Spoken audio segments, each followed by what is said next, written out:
조금 이야기했는데요. 지금 저는 판결을 통해서 개별 재심과 개별 배상이 이루어지고 있는데 이게 여러 가지 문제가 있죠. 굉장히 변호인의 조력을 확실히 받을 수 있는 사람, 증거가 좀 더 확실한 사람 이런 분들은 할 수 있는데 그렇지 않은 분은 좀 어려운 점이 있습니다. 그래서 그냥 입법부에 긴급조치 무효화법을 바로 제출을 하고 국회의원들의 서명을 받죠. 한나라당 서명도 받으면 좋을 것 같습니다. 그래서 이재호 의원도 받고 박근혜 의원도 받고 해가지고 여야 만장일치로 그래서 혹시 서명 안 하는 분이 있으면 그 이유를 확실히 하나하나 적어서 공표를 하고 이렇게 했으면 좋지 않을까 생각이 들고 그래서 거기에는 유죄 판결 긴급조치 위반으로 유죄 판결을 바로 무죄로 본다라고 하는 거 그 다음에 국가배상을 위하여 어떤 기준을 만드는 거 그 다음에 그 당시 재판자료의 공개 명예회복 조치 그 다음 기념사업을 지원하는 것 이런 것들이 포함된 이제 긴급조치 무효화법 이런 것을 하루빨리 이제 제기할 단계가 되지 않았냐. 법 자체 무효화는 이미 대법원 판결로서 무효화가 되어 나왔잖아요.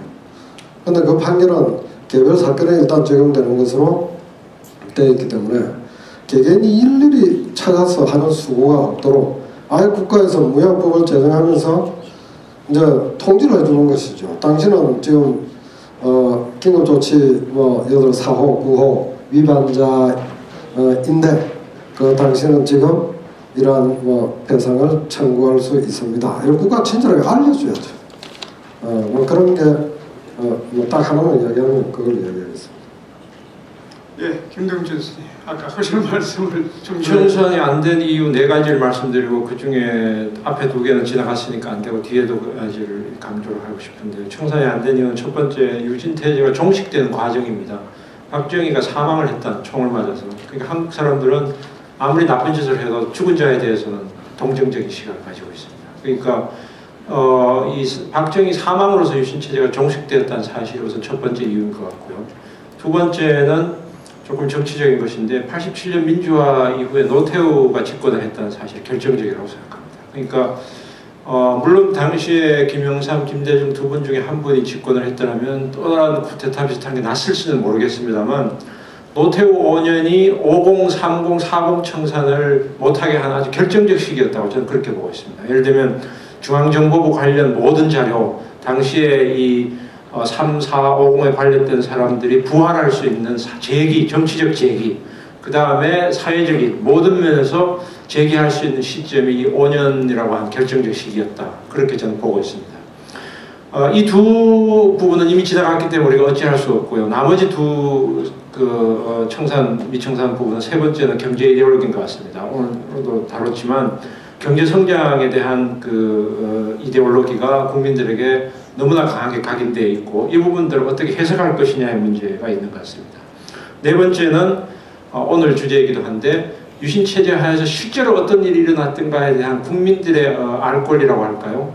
그 정보 공개라고 할까요? 이런 부분들이 거의 제대로 지금까지 국민들에게 다가오지 않았기 때문에 실제로 유신체제의 어떤 한 좋은 측면만 과도하게 부각이 되고 부정적인 측면은 그동안 은폐되어 왔고 그래서 이 세 번째, 네 번째 점은 바로 유신체제가 현재 진행형인 이유인데 이건 앞으로 어떻게 할 것이냐의 문제도 바로 이 세 번째, 네 번째의 문제하고 관련이 되어 있다고 생각이 돼서 결국은 유신체제의 당시의 유신헌법, 그 다음 긴급조치, 당시 정부의 조치가 과연 범죄였나 라고 하는 것에 대한 사회적인 공인 만약에 그렇다면 그 범죄에 사람들이 어떻게 거기에 부역을 했나라고 하는 그 문제 그리고 그것이 당시에 일부 정치적인 관심을 가졌던 학생, 노동자에게만 국한되는 것이 아니라 일반 국민들에게는 그것이 어떤 의미였나라고 하는 것을 좀 사람들이 이해 가능한 범위로 공론화되는 것이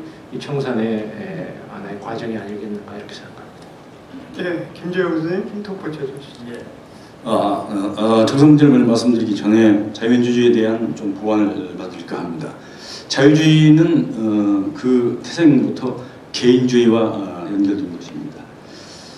이 개인주의는 우리가 지금 많은 정보와 토론, 현대 시대 조리로 접하고 있는 사회복지, 나눔의 가치와는 반대되는 개념입니다. 아까 재산권 말씀하셨습니다만, 그래서 새로운 시대 사조에 맞지 않다 하는 말씀을 드리고요.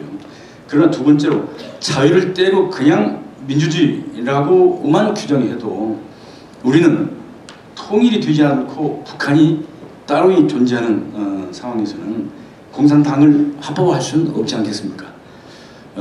물론 유럽의 공산당들도 유럽 커뮤니스트도 북한의 공산주의는 하고는 다른 것입니다.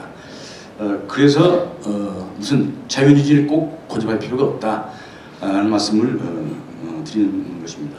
청산이 왜 되지 않았느냐?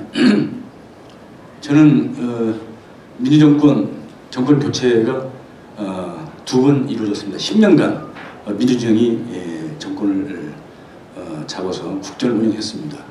그러나 그동안에 과연 이 정치적 권력 말고 사회적 권력이 교체됐느냐 하는 것입니다. 정치 권력과 사회 권력은 따로 있다고 저는 생각합니다. 쿠데타에 의해서 또는 합법적인 선거 과정에 의해서 정치 권력은 교체되고 탄생할 수 있습니다. 그러나 정권이 교체된 뒤에 우리나라의 사회적 권력, 어떤 권력이죠? 언론입니다. 문필가, 문인들입니다. 또 대학에 영향력 있는 학자들, 전문가들입니다. 이런 집단의 사회적 권력은 그대로 온전되고 보수 우익 진영으로서 그들의 발언권을 행사해온 것입니다. 말하자면 정권, 수권 집단보다도 사회적 권력 집단이 훨씬 더 영향력이 강했고 지속적이고 지금도 그래서 많은 시련을 우리가 겪고 있는 것입니다. 그래서 저는 아까 말씀드린 것처럼 과거사, 불행한 과거 청산을 하려면 법적 청산은 많은 박원찬 교수께서 말씀하셨습니다. 먼저 우리나라 지식인사회, 지식인공동체를 청산해야 된다. 거기에 포함되는 게 언론인, 대학 교수, 문필가, 과거 박정희 권력체제에 부역했던, 예를 들면 유시헌법을 만들어내고 그걸 통과시킨 헌법학자들, 또 비상국무회의 멤버들, 나중에는 전두환 때는 국가보위입법위 의원들, 그 자문위원들, 많은 대학 교수와 유명한 언론인들이 다 참여해서 거의 부역한 것입니다. 그런 정신적으로 영향력 있는 사회적 권력을 장악하고 있는 그런 집단들을, 지식인 집단들을 청산하지 않고서는 법적 청산만으로서는 되지 않는다. 정치적 권력 교체만으로는 만족스럽지 않다는 말씀을 드리고, 우리의 역사 청산은 법적 청산뿐만이 아니고 정치적 교체뿐만이 아니고 이 사회적 권력의 교체와 개혁이 필수적 과제라는 것을 강조해 드립니다. 네, 감사합니다. 제가 우려했던 대로 시간이 너무 짧았습니다. 방청석에서 지금 질문하시고 싶은 것이 한없이 있을 겁니다. 유신체제처럼 질문하고 싶은 것이 많은 것이 없을 겁니다. 그렇지만 도저히 시간이 그것을 허용하지 않아서 무척이나 안타깝습니다. 우리가 민주주의 사회, 자유와 인권의 나라, 남북화해와 평화, 통일의 나라로 가는데 가장 큰 암적 존재는 물론 이승만 독재, 신군부 체제도 있습니다만 그 한가운데 엄청나게 버티고 서 있는 유신체제라고 볼 수가 있습니다. 지금 사회적 검은 세력을 말씀을 한 분이 하셨습니다만 유신체제 속에 키워진 세력이라는 것, 물론 그 세력은 한화서부터 일제 때부터 그리고 해방을 거쳐서 이승만 지하에서 또 신군부 체제까지 그리고 오늘날까지 이 사회에서 엄청난 힘을 거머쥐고 있는 바로 그 세력들이라고 할 수 있겠죠. 다만 그 세력들이 떳떳하게 유신체제가 옳다 좋다라는 말을, 경제발전을 빼놓고는 말을 못해왔는데 근래 와서는 그 묵청을 더욱더 높이겠다는 겁니다. 유신체제를 극복하지 않고서는 우리는 결코 자유와 민주주의 나라, 남북화해와 한반도 평화 통일의 나라로 결코 갈 수가 없습니다.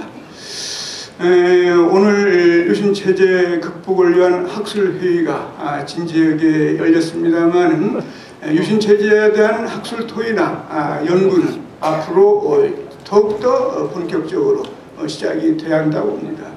유신체제가 어떻게 해서 만들어지게 됐는가, 왜 유신체제가 그 막강해 보이던 유신체제가 그렇게 붕괴했는가, 붕화항쟁은 왜 일어났는가, 왜 야수이심적으로 유신의 심장을 쏠 수밖에 없는 사태까지 한국이 오게 됐는가, 이런 모든 것에 대해서 우리는 구명을 하지 않으면 안 된다고 봅니다.